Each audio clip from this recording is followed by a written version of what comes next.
Good evening. Let me start with two thank yous. One for Traverse City's Dems. Thank you for the event. Well done. Thank you very much. The second, I'd like to just spend a moment introducing my campaign staff. What's really important over here, folks, 100% from the 1st District. 100%. They are political talent that will continue in the 1st District, turning the 1st District blue. Kevin from Traverse City, right over here. Dana, Iron Mountain.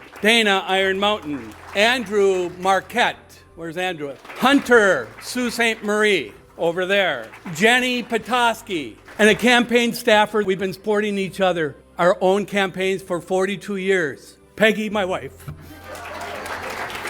You know, I have spent my entire career serving others, and that's why I'm running for Congress. I started my service as a counselor at a state hospital for troubled adolescents, then went on to be a social worker at a VA. Following that, I was a doctor with a Navajo Nation for a 3-year period of time, a family doctor and a hospitalist in Marquette for over 2 decades, the medical director of the Upper Peninsula Health Plan, Medicare and Medicaid, as a healthcare educator, serving locally. At one time, I taught 50% of the doctors in the Upper Peninsula in northern Michigan in family medicine, and I am damn proud of doing that.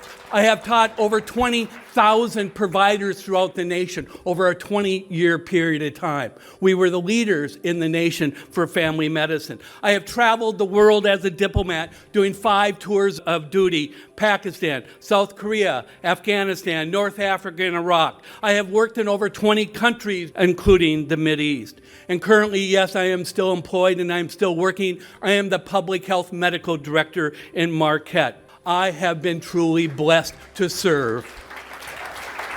What you may not know about me is I did grow up in a rural Midwest railroad community to a lower mid-class family with an alcoholic father and divorced parents. I have 5 siblings. My older brother Steve died at a young age from brain cancer, that pain and suffering that my parents never got over with until their death. My mom was essentially an orphan since her Aussie dad was a ship captain and was away for decades, including the service in World War II. And her Kiwi mother died shortly after childbirth with her younger brother, Henry. My dad's family immigrated from Europe right after World War I, seeking a safe refuge. My dad worked 2 jobs to make the ends meet, but we still struggled paycheck to paycheck. And back at that time, I remember receiving government assistance. I had 9 uncles and aunts only on my dad's side, and so many cousins that we could play football and baseball against each other, and had extras still to visit Grandpa Otto and Grandma Hilda. How many? 54. I learned invaluable lessons throughout my life about giving and the value of service. I learned to play hard and to work hard. I was taught resiliency, to be fair, to be compassionate and accepting of others. Again, I have been truly blessed. Now I'm proud to call myself a Youper. Peg and I have been married for 42 years, and we live in Marquette County since 1989. We have 3 adult children, 5 grandchildren, foster, adopted, and biological. They live in Marquette, Michigan, Wisconsin, and Connecticut. Why did I tell you my story? Because I have been traveling this district for 3 years listening to your stories. I have heard many stories, and let me share some of those.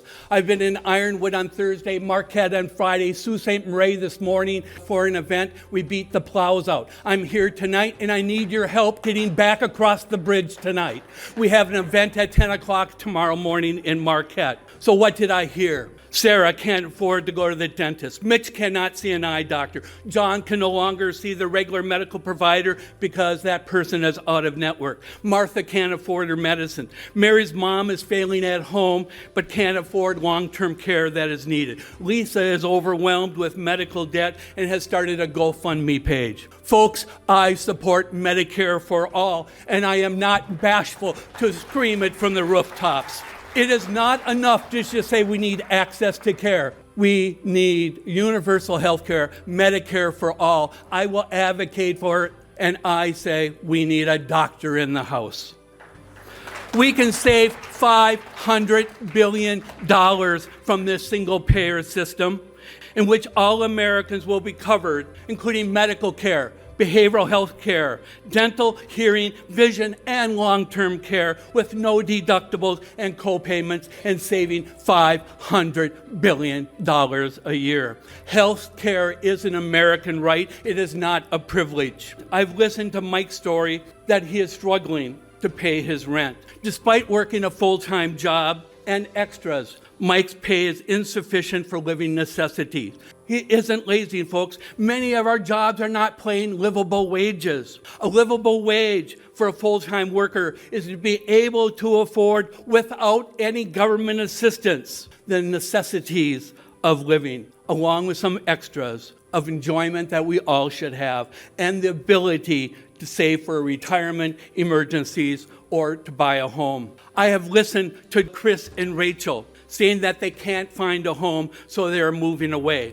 Housing is in short supply, and we just didn't get here overnight. This has been decades in the making. Americans have fallen short of 4 to 7 million houses over the decades because of the lack of support. Half of our households spend over 30% of their income. Many spend over 50% of the income. Affordable housing is vital for our communities. I will promise to work with state and local officials to have all hardworking residents in my district to obtain housing, to obtain medical care. This is who we are. We are caring, committed neighbors and friends, employers and workers, community leaders. Together, all of us in this room can make this happen. I have many other stories I could tell you on the campaign trail. I could tell you about Brett is tapping into her 401k to make ends meet. Or how about Becca's car is broken down and she doesn't know what to do because there's no public transportation.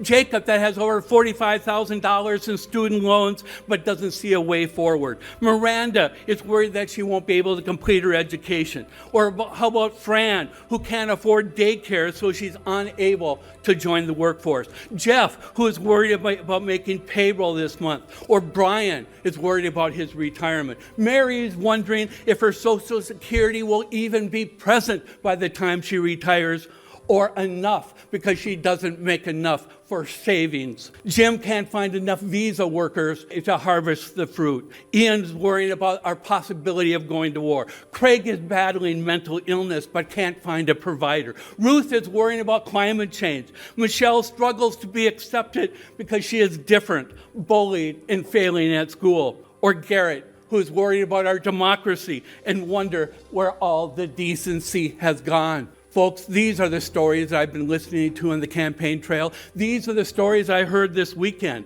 Some of the stories I've actually heard tonight. There are so many more stories I could tell you, but not enough time. We need a government out of women's medical decision making. The patient's room is far too small. The patient's room is far too small for me as her doctor and the entire U.S. government. I will strive to improve, not destroy, public education. We need affordable and accessible child care. LGBTQ protections, investments in mental health, addressing substance abuse, school safety, and reducing gun violence are all important. We can be energy independent, create jobs, fight climate change, and protect the environment all at the same time. And finally, our tax system needs to work for everyone, not just the ultra wealthy. These issues require experienced leadership and issue-based discussions. So let us all rise to the challenges before us. Let us all have the courage to do what is right and just. Let us have the tenacity to continue when it looks impossible.